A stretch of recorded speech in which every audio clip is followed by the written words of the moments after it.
Friends, पिछले भाग में आपने पढ़ा था, विवान कहता है, अगर मेरा विवाह का प्रस्ताव आपको मंजूर नहीं है अलीफा जी, तो भी मैं आपसे प्रार्थना करता हूँ कि आप कभी मुझसे दोस्ती मत ख़त्म करिएगा, क्योंकि मुझे आपके साथ बातें करना, आपके साथ समय बिताना बहुत अच्छा लगता है। हालांकि मैं यह भी जानता हूँ कि हमारे और आपके बीच इतनी भी पहचान नहीं है कि मैं आपसे यह बात कह सकूँ, लेकिन मुझे इंसान को पहचानने में ज़्यादा समय नहीं लगता है। आप दिल की बहुत ही साफ और अच्छी हैं, इसलिए मैंने आपको अपने जीवन साथी के रूप में पसंद किया है। लेकिन आपकी मंजूरी के बाद नहीं तो हम हमेशा की तरह जैसे दोस्त हैं वैसे ही आगे भी रहेंगे। लेकिन आप मेरे जीवन में पहली और आखिरी लड़की होंगी जिससे मैं अपने दिल की यह बात कह रहा हूँ। अब आगे बस आपसे प्रार्थना इतनी ही है कि आप मेरी बात सुनने के बाद मुझ पर गुस्सा मत करिएगा और मेरी किसी भी बात को गलत मत समझिएगा। विवान जी की बातें सुनकर अचानक से न जाने क्यों मुझे घबराहट सी होने लगी। मैं उनकी बात का कोई जवाब ना दे सकी। हालांकि मैं तो खुद भी उनसे मोहब्बत करती थी, लेकिन उनकी साफगोई से कही गई बातें कहीं ना कहीं मुझे अंदर तक हिला दिया था। मुझे खुद से नफरत सी होने लगी थी कि मैं कैसे इतनी खुदगर्ज हो गई थी, जो अपने अतीत की हकीकत से बेखबर होकर विवान जी जैसे नेक शख्स से दिल ही दिल में मोहब्बत कर बैठी। मैं इन्हें धोखा कैसे दे सकती हूँ? अलीफा, आपने कुछ जवाब नहीं दिया मेरी बातों का।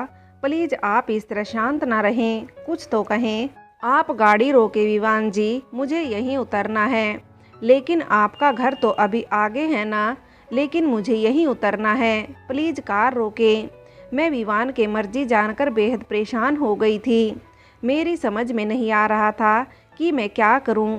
हाँ, ये हकीकत है कि मैं उनसे मोहब्बत करने लगी थी, लेकिन यूं कभी इस हकीकत से रूबरू होना पड़ेगा ये नहीं सोचा था। जिस साफगोई और एहतमाद से विवान जी ने अपने दिल की बातें मुझसे कही थी, उसकी वजह से मैं परेशान हो गई थी, इसलिए मैं उनकी बातों का कोई जवाब नहीं दे पाई थी। हमारी दोस्ती के दरमियान विवान ने अपनी ज़िंदगी की सभी बातें मुझसे बताई थी। वो कभी भी मुझसे अपनी कोई बात नहीं छुपाते थे। यूँ तो मैं भी अपनी हर बातें उनसे कहती, लेकिन कभी भी अपनी उदासी की वजह उनसे नहीं बता पाती थी। कई बार वो मुझसे पूछते भी थे मेरी उदासी के पीछे की वजह, लेकिन मैंने कभी कहा नहीं। कई बार कहने की कोशिश भी की थी कि कह दूं उनसे अपने अतीत की सारी बातें, लेकिन मैं खुदगर्ज हो गई थी। मैं उनकी मोहब्बत को खोना नहीं चाहती थी, हालांकि ये जानते हुए भी कि वो मुझे सिर्फ अपनी दोस्त समझते हैं। फिर भी मैं अपनी एक तरफा चाहत में ही खुश थी। लेकिन आज जब उन्होंने सामने से मुझसे अपनी चाहत का इजहार किया तो मैं बिल्कुल ही घबरा गई थी। मैं उनसे क्या कहती मेरी समझ ही नहीं आया। मैं रात भर सो न सकी। बस दिल को यही मलाल होता रहा कि काश आज ये सब ना हुआ होता तो मैं अपनी एक तरफा मोहब्बत की एहसास में कितना खुश थी। लेकिन विवान की बातों ने मुझे फिर मेरे अतीत में धकेल दिया था। शायद खुदा ने मेरे नसीब में खुशियाँ अता नहीं की थी। रात भर सो न पाने की वजह से मैं अगले रोज़ कॉलेज नहीं गई, लेकिन मैंने एक फ़ैसला ले लिया था। दूसरे रोज़ जब मैं कॉलेज के स्टाफ रूम में गई तो मुझे देखते ही विवान मेरे करीब आकर मुझसे बोले कि अलीफा, क्या आप मुझसे नाराज़ हैं? नहीं तो फिर आप कल कॉलेज क्यों नहीं आई? वो बस कुछ तबीयत ठीक नहीं थी इसलिए। ओह, चलिए, ये सुनकर मेरे मन को शांति मिली। मुझे लगा कि कहीं आप मेरी बात से नाराज़ तो नहीं हो गई। मैं उनकी ओर देखकर बोली, नहीं, ऐसी कोई बात नहीं है। तो फिर आपने क्या सोचा मेरे प्रस्ताव के बारे में? कुछ सोचने से पहले मैं आपसे कुछ कहना चाहती हूँ। जी कहिए। यहाँ कॉलेज में नहीं। ठीक है, फिर कॉलेज ख़त्म होने के बाद आपको जो भी कहना है कह दीजिएगा। जी ज़रूर। और ये कहकर मैं अपने क्लास में चली गई। कॉलेज ख़त्म होने के बाद मैं विवान के साथ एक रेस्टोरेंट में गई। विवान जी ने चाय स्नैक्स का ऑर्डर देकर बोले, अब कहिए क्या कहना है आपको? जी विवान जी, वो दरअसल आप बहुत अच्छे इंसान हैं और मुझे अच्छे भी लगते हैं। लेकिन मैं आपसे दोस्ती के अलावा और किसी रिश्ते में नहीं बन सकती। लेकिन क्या आप मुझे कारण नहीं बताएंगी अलीफा जी? इनकार की वजह बस ये है कि मैं आप जैसे अच्छे इंसान के काबिल नहीं हूँ। आप मेरे अतीत के बारे में कुछ नहीं जानते। हाँ, कई बार आपने कोशिश की जानने की, लेकिन मैं कभी आपसे कह नहीं पाई। आज जब आप मुझसे एक रिश्ता जोड़ने की कवायद कर रहे हैं, तो आपका हक है कि आप सारी हकीकत से वाकिफ़ हों, क्योंकि मैं भी आप जैसा दोस्त खोना नहीं चाहती हूँ। अलीफा, अगर आपको वर्तमान में मेरे साथ से कोई परेशानी नहीं है, तो मुझे आपके अतीत में कोई दिलचस्पी नहीं है। ऐसा नहीं है विवान जी, अतीत हमारे वर्तमान और भविष्य पर भी असर डालता है, यही हकीकत है। और मेरे अतीत की हकीकत ये है कि मेरा निकाह हो चुका था और मैं एक तलाक याफ्ता हूँ। बस यही बात है ना, और कोई कारण तो नहीं है ना इनकार की। मैं बड़ी हैरानी से विवान की ओर देख कर बोली, आपकी नज़र में ये कोई वजह नहीं है, इससे बड़ी और क्या वजह हो सकती है आपके लिए विवान जी? मैंने हैरत से विवान की ओर देखते हुए पूछा। सवा जी, मेरे लिए आपका अतीत कोई मायने नहीं रखता। आप तलाक याफ्ता हैं या जो कुछ भी हैं, मेरे लिए कोई ख़ास मतलब नहीं है इन सब बातों का। मैंने सिर्फ आपको आपकी अच्छाइयों के साथ चाहा है, और मेरी चाहत इतनी छोटी नहीं है कि वह आपकी अतीत की किसी भी बात से कम हो जाए। इसके अलावा अगर आपको कोई समस्या है तो बताएं, नहीं तो आप मेरे विवाह के प्रस्ताव को स्वीकार कर लें, क्योंकि मुझे आपके अतीत में घटी किसी भी बात से कोई फ़र्क नहीं पड़ता, और मैं आपके अतीत से जुड़ी किसी भी बात को जानने का उत्सुक भी नहीं हूँ, क्योंकि जो बात ख़त्म हो चुकी है उस बात के बारे में बात करके कोई लाभ नहीं है। अब इनकार की और कोई वजह तो आपके पास नहीं है ना? मैं बड़ी ही हैरत से उनकी ओर देखते हुए बोली, आप बेहद अच्छे हैं विवान जी, तो मैं आपकी इस बात का मतलब आपकी हाँ समझू अलीफा। वो मुस्कुराते हुए बोले। मैं शर्म से कुछ बोल नहीं पा रही थी। आपसे एक रिक्वेस्ट है कि आप मुझसे कभी नाराज़ मत होइएगा। आपसे 2 दिनों तक बात नहीं हुई तो लगा जैसे मेरा कुछ खो गया हो। ये 2 दिन कैसे बिताए हैं मैंने, ये सिर्फ मैं ही जानता हूँ। एक और बात आपसे कहूँगा कि हमें हमेशा वर्तमान में जीना चाहिए, अतीत में नहीं। चलिए, अब आपको मैं आपके घर तक ड्रॉप कर देता हूँ, वरना आपको देर हो जाएगी। आपके घर पर भी लोग परेशान हो रहे होंगे, फिर आपको अपने घर पर भी तो मेरे बारे में बात करनी होगी ना। वो हंसते हुए बोले, आपको भी तो अपनी माँ से मेरे बारे में बताना होगा ना विवान जी। आपके बारे में तो मैंने अपनी माँ को बहुत पहले ही बता दिया था, बस आपसे ही नहीं कह पा रहा था। डर था कि कहीं आप नाराज़ न हो जाएं। लेकिन शायद हमारा इम्तिहान यही ख़त्म नहीं हुआ था, क्योंकि जब मैंने विवान के हवाले से अब्बू अम्मी के आगे बात छेड़ी तो वह मुझसे नाराज़ हो गए। उन्होंने मेरे इस फैसले की मुखालिफत की। उन्होंने कहा कि यह विवाह किसी सूरत हाल नहीं हो सकता, क्योंकि वह हमारे महजब का नहीं है।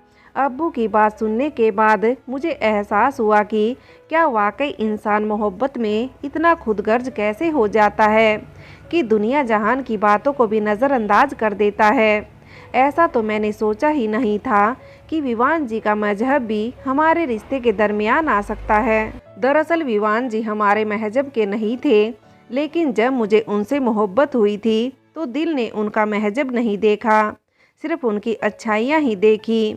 वैसे भी सोच समझकर तो मोहब्बत की नहीं जाती, सो मेरे दिल ने भी इस पर गौर नहीं किया कि वह गैर महजब है। हालांकि मुझे महजब से कोई फ़र्क नहीं पड़ता था, लेकिन अब्बू अम्मी को एतराज़ था।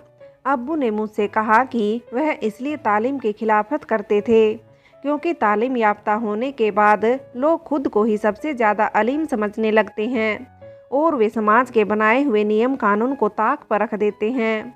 यह कैसे हो सकता है कि कोई गैर महजब में विवाह करे?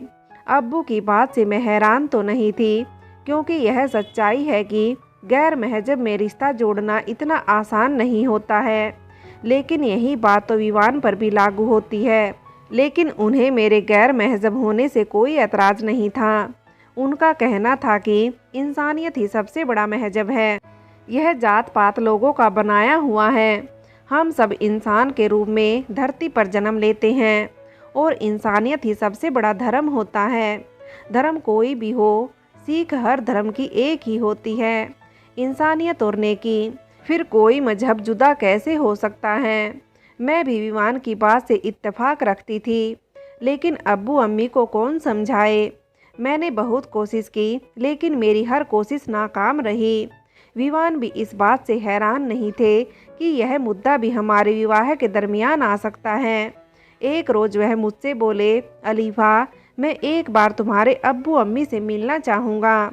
अगर मुझसे मिलने के बाद भी वह इनकार कर देते हैं तो मैं कभी भी दोबारा तुमसे विवाह के बारे में बात नहीं करूँगा और हम जैसे अब तक दोस्त हैं आगे भी दोस्ती के दायरे में रहते हुए साथ रहेंगे। ज़रूरी तो नहीं कि हर रिश्ते का नाम ही हो, हम हमेशा दोस्त रहेंगे। वैसे भी अपना सुख दुख साझा करने के लिए ही तो हम रिश्ते बनाते हैं और किसी भी रिश्ते से बढ़कर दोस्ती का रिश्ता है। लेकिन फिर भी मैं एक बार तुम्हारे अब्बू से ज़रूर मिलना चाहूँगा। मैंने अब्बू को इस बात के लिए राज़ी किया कि वह सिर्फ एक बार विवान जी से मिल ले, लेकिन अब्बू राज़ी नहीं हो रहे थे। बहुत इसरार करने पर अब्बू ने मेरी बात को माना और वे विवान से मिलने के लिए तैयार हो गए। उस रोज़ विवान हमारे घर आए और उन्होंने अब्बू से हमारे रिश्ते के मुतालिक बातें की। उन्होंने अब्बू से कहा, अंकल, मैं और अलीफ़ा एक दूसरे से बहुत प्यार करते हैं, विश्वास करिए सब हमेशा खुश रहेंगी। और वो अब्बू को समझने की तमाम कोशिश करते रहे, लेकिन अब्बू को उनका गैर महजब का होना ही पसंद नहीं था। फिर वे राजी कैसे होते, सो वे अपनी बातों पर अड़े हुए थे। उन्हें मेरा गैर महजब में शादी करना मंजूर नहीं था। उन्होंने विवान से पूछा कि क्या अगर उनकी माँ उनसे गैर महजब लड़की से शादी करने को इनकार करती तो भी वह विवाह करते। विवान थोड़ी देर चुप रहे और फिर बोले कि शायद नहीं, क्योंकि हमें अपने माँ बाप की मर्जी का ख्याल ज़रूर करना चाहिए, क्योंकि वे हमारे लिए बहुत तकलीफ़ों का सामना करके हमें पाल पोस के इस योग्य बनाते हैं कि हम किसी भी तरह का निर्णय ले सकें। लेकिन अगर हम उनकी सहमति लिए बिना अपनी ज़िंदगी का इतना बड़ा फैसला करेंगे तो हमें उनका आशीर्वाद नहीं मिल पाएगा, और माँ बाप के आशीर्वाद के बिना कोई खुश कैसे रह सकता है। इसलिए अगर मेरी माँ इस रिश्ते के लिए मना करती तो मैं कभी भी विवाह करने के लिए नहीं कहता। लेकिन मेरी सोच भी मेरी माँ के जैसी ही है।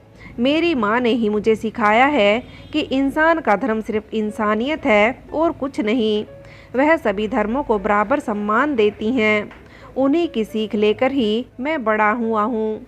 इसलिए मेरे मन में भी हर धर्म, हर महजब के लिए सम्मान है। मुझे फ़र्क नहीं पड़ता कि अलीफ़ा किस महजब से है और मैं किस धर्म से हूँ। अलीफ़ा मुझे पसंद है, इसलिए नहीं कि वह खूबसूरत है या मेरे साथ पढ़ाती हैं, बल्कि इसलिए क्योंकि वह मन की बहुत साफ़ और अच्छी हैं। उसके विचारों से ही मैं प्रभावित हुआ हूँ। उसकी अच्छाई, उसके बात करने का तरीका, उसकी सोच, इन सभी चीज़ों ने मुझे उसको अपनाने के लिए बाध्य किया है। लेकिन अगर आप अलीफ़ा को मुझसे विवाह करने की अनुमति नहीं देंगे तो मैं कभी भी अलीफ़ा या आप पर किसी भी तरह का दबाव नहीं बनाऊंगा। कोई भी रिश्ता सबकी इच्छा के अनुसार हो तो ही सब खुश रहते हैं। किसी को दुखी करके कोई कैसे खुश रह सकता है। अगर आप इस रिश्ते के लिए सहमत नहीं होंगे तो मैं अलीफ़ा से विवाह कभी नहीं करूँगा, क्योंकि मैं नहीं चाहूँगा कि वो मेरी वजह से अपनी माँ बाप की इच्छा के विरुद्ध जाकर मेरे साथ विवाह करे। क्योंकि अलीफ़ा के लिए ज़रूरी है कि वो पहले एक बेटी होने का फ़र्ज़ निभाए और आपके सम्मान का ख्याल रखे, क्योंकि माँ बाप की खुशी सबसे पहले आती है, फिर हमारी। अब मैं आपसे आज्ञा लेना चाहूँगा, फिर भी आपसे एक निवेदन करूँगा कि एक बार मेरे नज़रिए से सोच कर देखिएगा, क्योंकि जितना प्यार मैं अलीफ़ा से करता हूँ उतना ही सवाब भी मुझसे करती हैं। और आप मेरा विश्वास करें, मैं कभी भी आपको शिकायत का मौका नहीं दूंगा। मैं अलीफ़ा का बहुत ही ज़्यादा ध्यान रखूँगा, वह हमेशा मेरे साथ खुश रहेगी। मैं इस बात का आपको विश्वास दिला सकता हूँ। फिर भी निर्णय आपको लेना है, आपकी सहमति से ही कोई बात आगे बढ़ेगी। अब मैं चलता हूँ। यह कहकर वो मेरे घर से चले गए। अगले दिन जब वह मुझसे कॉलेज में मिले तो उन्होंने मुझसे पूछा कि अलीफ़ा, तुम्हारे पिताजी ने कुछ कहा? नहीं, अभी तक तो नहीं। मुझे उम्मीद कम है कि वह हमारे रिश्ते को मंजूरी दें, क्योंकि वह गैर महजब में मेरा रिश्ता नहीं करेंगे। विवान उदास हो गए, फिर बोले, कोई बात नहीं, हम दोस्त तो हैं ना। यह भी कम नहीं है कि जिसे हम पसंद करें वह किसी न किसी रूप में हमारे साथ मौजूद है। यूं ही एक रोज़ अब्बू ने मुझे अपने पास बुलाया और मुझसे पूछा, अलीफ़ा बेटा, क्या तुम वाकई विवान के साथ विवाह करना चाहती हो? मैं अब्बू की बात का कोई जवाब न दे सकी और खामोश खड़ी रही। अब्बू बोले कि बेटा, एक बार मैंने अपनी मर्जी से तुम्हारा निकाह किया था और उसका हश्र हम सभी ने देखा। बहुत सोचने के बाद मैंने यह फैसला किया है कि इस बार अपनी ज़िंदगी का फैसला लेने का इख्तियार तुम्हारा हो। अगर वाकई तुम विवान के साथ विवाह करना चाहती हो तो मुझे कोई ऐतराज़ नहीं है। मैं तो बस इतना चाहता हूँ कि तुम अपनी ज़िंदगी में हमेशा खुश रहो, क्योंकि तुमने बहुत तकलीफ़ उठाई है। मैं चाहता हूँ कि तुम अपने जीवन में हमेशा खुश रहो। इसलिए मैंने फैसला किया है कि मैं तुम्हारे और विवान के रिश्ते के लिए तैयार हूँ। अब्बू की बात सुनकर मैं बेहद खुश हो गई और वापस जाने के लिए मुड़ी ही थी कि तभी अब्बू ने कहा, बेटा, यह सिर्फ तुम्हारा फैसला है, ऐसी बात नहीं है। विवान से मिलने के बाद मैंने काफ़ी सोच विचार किया और तुम्हारी अम्मी से मशवरा किया, तब जाकर ये फैसला किया है। विवान वाकई एक नेक लड़का है। उसकी बातें सुनकर मुझे बहुत अच्छा लगा। जो शख्स अपने माँ बाप को इतनी इज्जत देता हो वह तुम्हें वाकई बेहद खुश रखेगा। बेटा, जो औलाद अपने माँ बाप की नहीं हो वह किसी और के साथ क्या रिश्ता निभा पाएगा। मुझे यकीन है कि तुम विवान के साथ बेहद खुश रहोगी और मेरी दुआ है कि तुम हमेशा खुश रहो। तुम विवान को इतला कर दो कि मैं तुम्हारे और विवान के रिश्ते के लिए रजामंद हूँ। जी अब्बू। यह कहते हुए मैं कमरे से बाहर चली गई। मैं दिल ही दिल में बेहद खुश थी। मैंने तुरंत ही विवान को फ़ोन किया और उनसे अब्बू की कही बातें बताई। वे बेहद खुश हुए। अगले दिन अब्बू और अम्मी विवान के घर उनकी मम्मी से मिलने गए। विवान की मम्मी भी बेहद सीधी सरल और अच्छी थी। अब्बू को उनकी हालत देखकर बेहद तकलीफ़ हुई, लेकिन उनके स्वभाव से अब्बू बेहद प्रभावित हुए थे। इस तरह सबकी रजामंदी से हम दोनों विवाह के बंधन में बंध गए।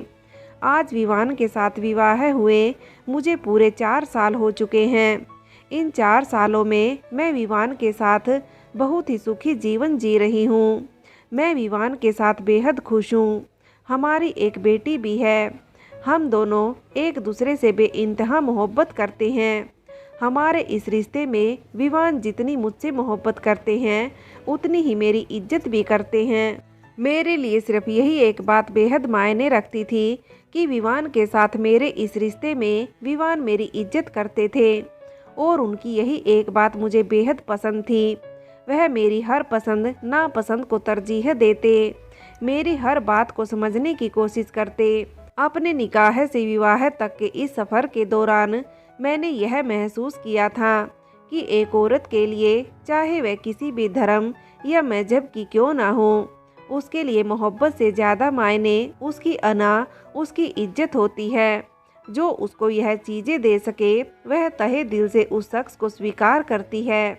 मैं भी विवान से तहे दिल से मोहब्बत करती हूँ और उनकी उतनी ही इज्जत करती हूँ जितनी कि वह मेरी।